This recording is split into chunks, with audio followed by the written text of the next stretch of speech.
Bonsoir à tous, bienvenue sur La Première. Il est 19h30, voici les titres de votre journal du 1er octobre 2019. La mort d'un capitaine d'industrie en Calédonie, Jacques Gendeau, s'est éteint cette nuit à Nouméa à l'âge de 74 ans, fondateur de son propre empire. Il s'était imposé dans l'automobile, la finance et les médias. Le bouclier qualité-prix, une mesure adoptée ce matin par le gouvernement. Une centaine de produits de consommation courante seront moins chers dans les supermarchés. Nous en parlons avec Aurélie Zoudlebert. Bonsoir. Bonsoir. Vous êtes la présidente de l'autorité de la concurrence. À tout à l'heure. La 12e édition du Salon du Livre Océanien, après Poindimier et Connay, la manifestation culturelle se poursuit à Lifou. Rencontres, lectures, expositions sont notamment au programme. Madame, Monsieur, bonsoir. Le décès de Jacques Gendeau, fondateur de son propre groupe économique, il s'était imposé dans la finance, l'automobile et les médias. Jacques Gendeau s'est éteint cette nuit à Nouméa. Il était âgé de 74 ans. Retour sur son parcours avec Sheima Riahi et Gaël Detchevari. L'empire Gendeau débute dans les années 80. Alors que le contexte politique est défavorable, le jeune Lyonnais achète le parking Bir Hakeim à Nouméa. Puis il devient propriétaire de plusieurs concessions automobiles. Au 4e kilomètre, Jacques Gendeau y fait ses premiers investissements. On est au 4e, mon père est installé en 63 ici. Et donc après, messieurs Gendeau ont acheté des activités autour. Et puis voilà, donc effectivement, la rue Jacquier-Kawé appartient en grande partie à la famille Capi, à la famille Gendeau, puisqu'on est entouré que de ces personnes-là autour de nous, quoi. Une ascension fulgurante. La holding groupe Gendeau est fondée en 1988. Entouré de ses frères, Jacques Gendeau domine alors le secteur de la concession automobile. Un empire familial discret. En moins de 40 ans, le groupe se diversifie dans la finance, l'immobilier et la presse. Quand vous voyez ce qu'il a fait de sa carrière, ce qu'il a fait de sa vie et où il en est arrivé, je pense que c'est vraiment un homme qui illustre. Et c'est un exemple peut-être pour les jeunes, un homme qui illustre la volonté des gens d'entreprendre et qui illustre parfaitement le fait que la Calédonie est une terre d'accueil pour ces entrepreneurs. Et Jacques Gendeau est aussi un passionné d'automobile. Là, c'est en 74, c'est le premier rallye de Jacques sur une Peugeot 504. Rallye, safari, durant une vingtaine d'années, il va sillonner les pistes calédoniennes jusqu'à décrocher le titre de champion de Calédonie en 1995. C'est quelqu'un qui était très chaleureux, il avait le bon cœur, comme on dit. Et il était très avenant. On discutait avec lui, il était simple, quelqu'un de très simple. Jacques Gendeau s'est éteint cette nuit à l'âge de 74 ans, des suites d'une longue maladie. Les suites de la disparition de Jacques Chirac. Hier, une messe solennelle était donnée en l'église Saint-Sulpice à Paris. Des centaines de personnes étaient présentes pour cet ultime hommage. Anonymes ou personnalités politiques, tous ont salué l'homme d'État, mais aussi l'humaniste et le politique amoureux de l'outre-mer. En bref, à présent, un homme de 35 ans a perdu la vie ce matin en effectuant une sortie de route entre Waialou et Poneriwen. Dans un virage, il a percuté une butte.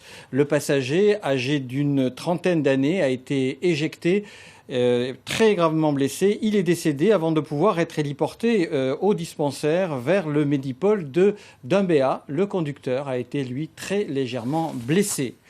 Et puis, 16 enfants de l'école Gustave Lotz à Logicoupe ont été pris de malaise aujourd'hui après le repas à la cantine. Une information confirmée par la mairie de Nouméa et la direction de la société Newrest, chargée de livrer les repas. Les élèves ont été pris en charge par les pompiers. Pour l'heure, rien ne permet d'expliquer ces nouveaux cas de suspicion d'intoxication alimentaire. Économie avec le grand débat entreprise à Connay entre Christopher Guigues, membre du gouvernement, et des entrepreneurs de brousse. Après Lifou et Nouméa, les contributions recueillies sur le terrain préparent une future loi de relance économique. Gilbert Assawa et David Sigal. Elles étaient près de 80 personnes, en majorité des entrepreneurs de pratiquement tous les secteurs d'activité, à faire part de leurs inquiétudes et à guetter une annonce du gouvernement. Premier constat, leurs préoccupations sont bien celles des Calédoniens, du contrôle des marges au prix de l'électricité. Comment vous allez faire pour pouvoir baisser le prix à la SLN et puis pas nous augmenter le prix? Alors là, ça va être... Je ne sais pas comment... Ça fait 2 fois que je suis contrôlée par la DAE. Donc, je dis la pression vis-à-vis des entreprises. On a autre chose à faire que de voler nos clients. Grand oral pour Christopher Gigès. À défaut de vision, le membre du gouvernement chargé de la relance économique dresse la liste des niches fiscales pourvoyeuses de crédit. Mais il veut d'abord rassurer l'investisseur privé. Et comment on les débloque pour favoriser l'investissement et pour que l'investissement privé fasse redémarrer un petit peu la machine. Soit disant que, comme ils ont leur siège social en France, il faut les rembourser de la CCS. Et 170 francs de traitement d'eau. On s'est retrouvé avec 340 francs. J'ai vite vu les gens, j'ai dit qu'est-ce qui se passe? Bougez pas monsieur, on s'est même réunis en termes d'hôtelier. On a essayé de voir le ciment, on m'a dit ne payez pas, on va gérer ça. Qu'est-ce qui s'est passé au bout de 3 ans et demi? On est revenu, on m'a dit on va vous saisir l'hôtel parce que vous n'avez pas payé vos factures. La démarche de Christopher Gigès a été appréciée du public, même si elle confirme le fossé existant entre Nouméa et le reste du pays. Des paroles, on en a entendu, hein, donc il y a eu des choses qui ont été faites auparavant, des bonnes choses.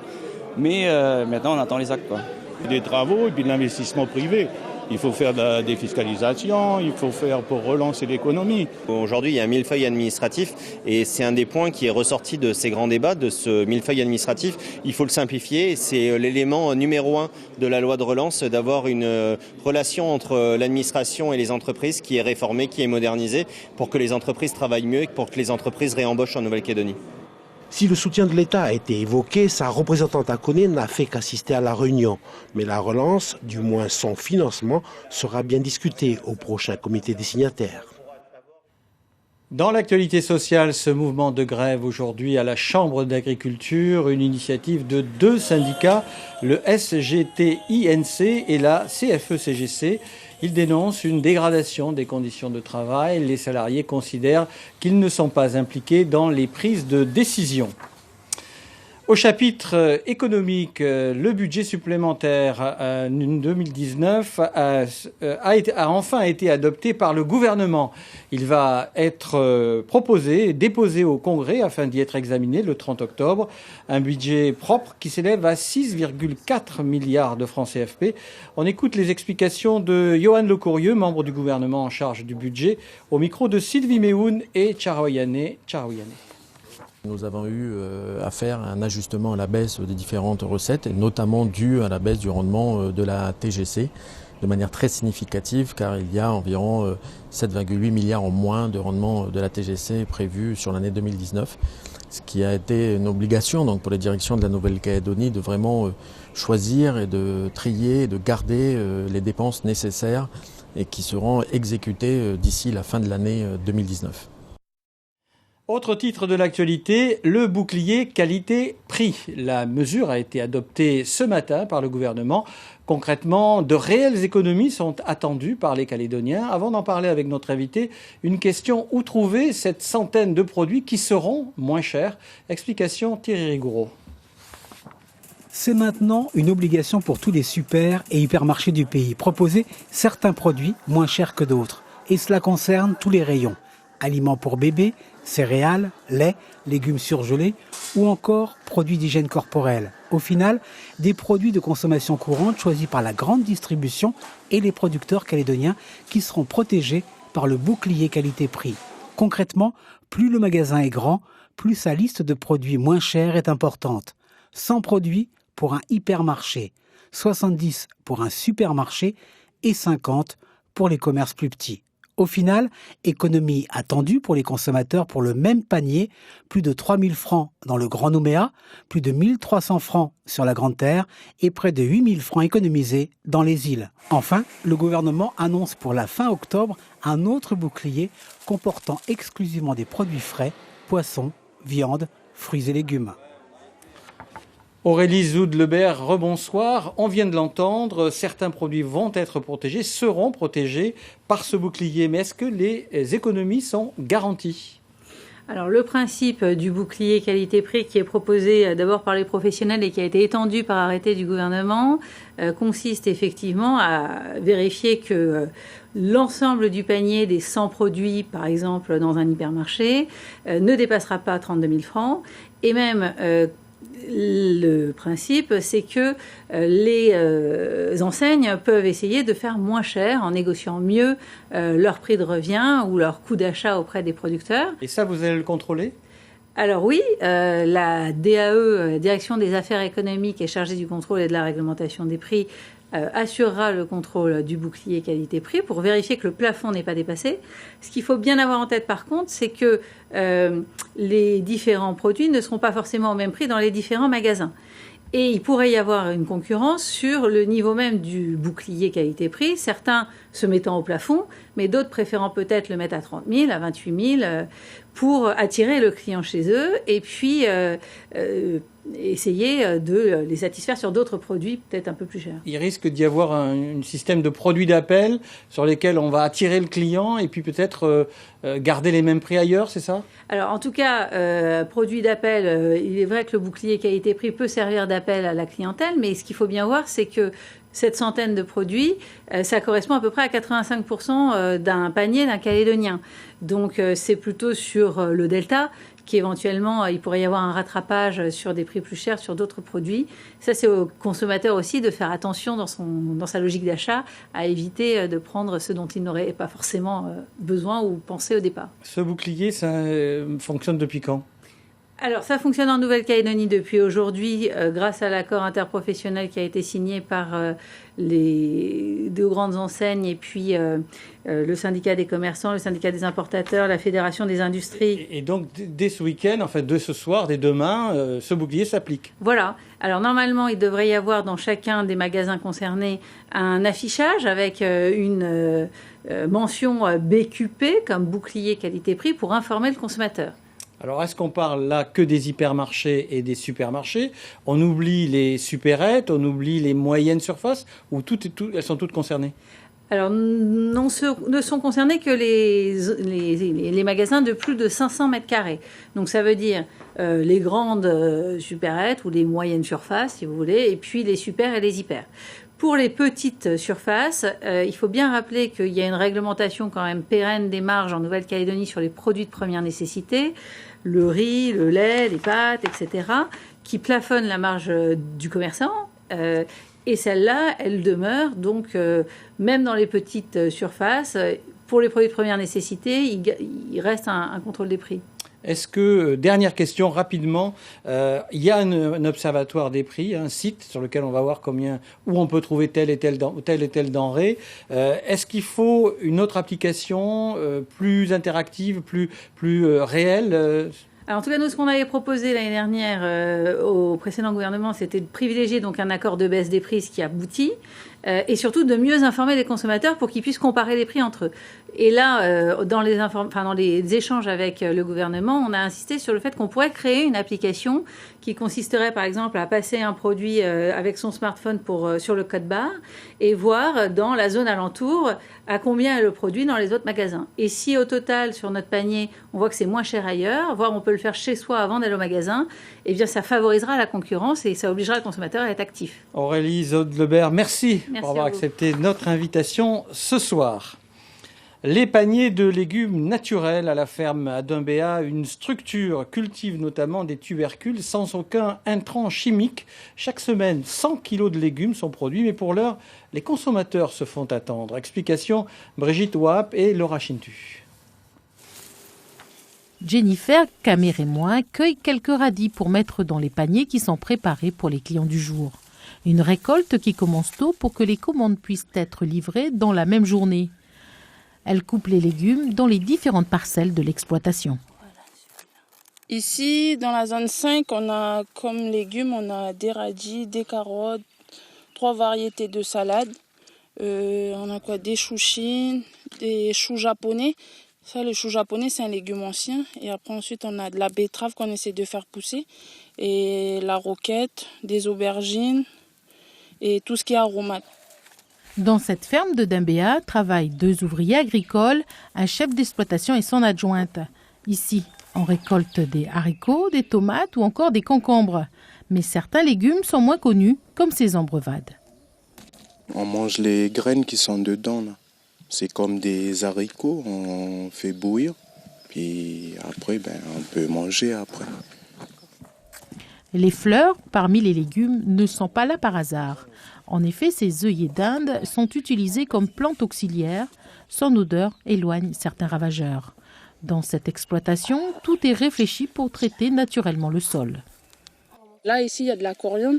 Et on essaye de mettre ça au bout des planches, comme ça a une forte odeur. Et après, c'est un bon répulsif pour les bêtes, tout ça, là, les attaques. Et sinon, après, on utilise les œillets d'Inde. Le basilic aussi, on met en bout de planche. Je ne veux pas venir et passer du produit dessus pour que ça va bien pousser. Je veux que ça pousse naturel avec la terre qu'on a. Et puis, voilà, si on la fait bien, elle va bien donner. Laurence Weber est responsable de l'exploitation. Elle travaillait auparavant pour l'organisme de certification BioPacifica. Dans les champs, elle a déjà commencé à mettre en œuvre les différentes pratiques de l'agriculture biologique. Je vais demander la certification d'agriculture bio parce que c'est, comme je vous ai expliqué, ce que je veux, c'est que si par exemple il y a des clients qui veulent venir voir comment on cultive, moi la porte elle est ouverte. Ils peuvent venir voir, il n'y a pas de secret, il n'y a pas de produit magique, ils viennent voir, ils peuvent venir voir les gens travailler et ils peuvent voir leurs légumes directement sur pied. La ferme SCA Windsor, après 2 ans d'exploitation, est prête à produire pour plus de commandes. D'ailleurs, d'autres agriculteurs bio ou naturels cherchent également des consommateurs pour leur panier de légumes. On recherche donc des consommateurs qui sont prêts une fois par semaine à récupérer un panier naturel et avec un choix de légumes diversifié où le consommateur, finalement, il découvre son panier toutes les semaines. Des beaux et bons légumes cultivés dans le respect de l'environnement. Pour soutenir ces agriculteurs qui sont dans cette démarche, un site, celui du groupement des agriculteurs biologiques de Nouvelle-Calédonie. L'armée de terre recrute de nouveaux engagés, 20 engagés volontaires et 4 sous-officiers ont signé pour une année renouvelable de formation en métropole. Très prochainement, tous s'envoleront pour 3 mois d'apprentissage initial et 3 mois de formation technique. Des images signées Cédric Michaud. Et justement, cette rencontre à présent avec Paul, un de ces 24 jeunes Calédoniens engagés dans l'armée de terre. Paul a 20 ans, il est originaire de la province Nord. Son portrait avec Sheima Riahi et Gaël Detcheverry. D'un pas assuré, Paul, 20 ans, est encore un civil. Mais dans une semaine, il deviendra militaire, engagé volontaire de l'armée de terre. L'enfant de Calagomène, bien décidé à servir son pays, rêve de devenir sapeur-pompier.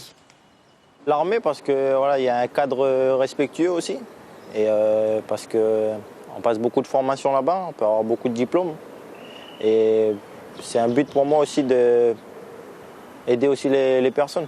Et ça me fait chaud au cœur d'être sapeur-pompier déjà volontaire à Koumak et pourquoi pas devenir sapeur-sauveteur. Au centre de recrutement de l'armée, à Nouméa, après plusieurs entretiens et tests physiques et psychotechniques, Paul décroche un contrat en métropole. Gradé militaire au rang sécurité civile, il sera formé au métier du sauvetage et de la sécurité durant 1 an. En fait, j'ai essayé de m'en sortir. Ça a été un peu difficile pour moi à l'école. Du coup, là, j'ai été aidé par le RSMA, j'ai été aidé par le sport. Et puis là, aujourd'hui, avec ça, je profite de m'engager pour pouvoir m'en sortir un peu, de sortir un peu du pays et pouvoir progresser. Comme Paul, plus de 200 jeunes Calédoniens sont recrutés chaque année par l'armée de terre. C'est une opportunité qu'ils saisissent et qu'il faut saisir parce qu'ils vont se faire former. Donc ils peuvent avoir une évolution de carrière. Ils peuvent aussi bien faire un contrat de 5 ans.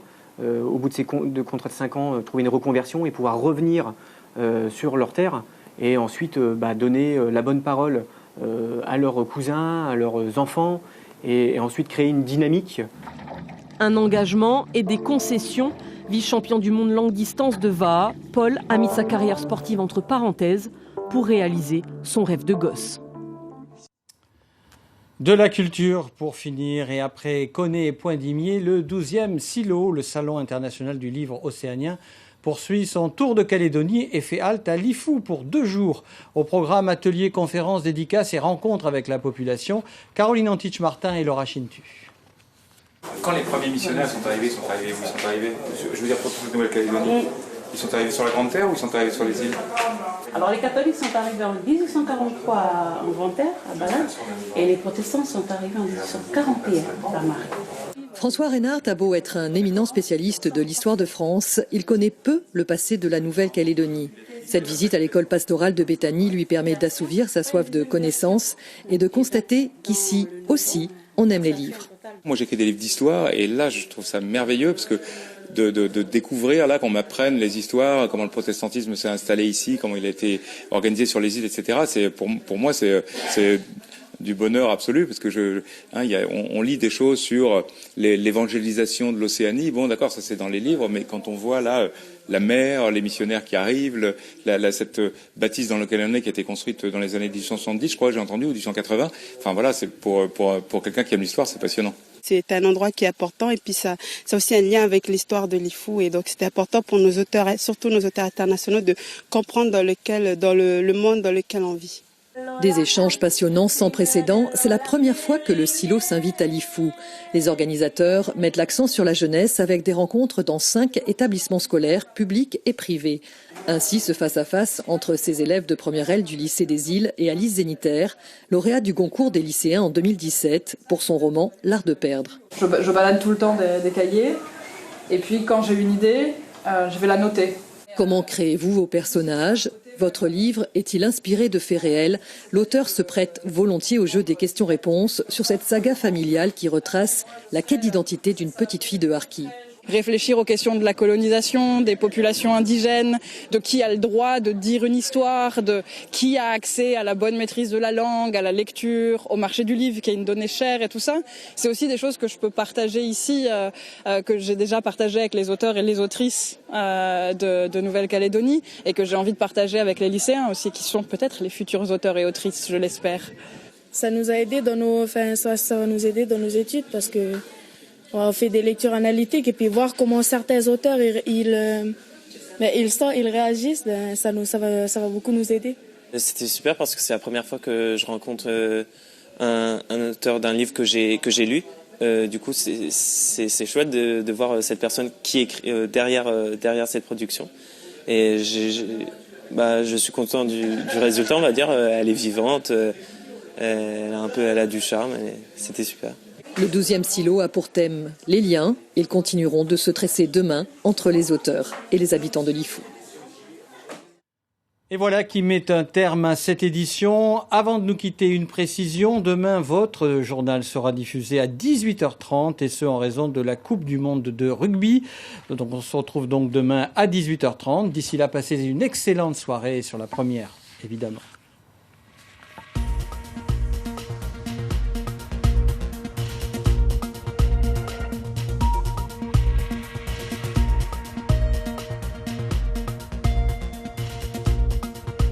L'info continue sur lapremière.nc.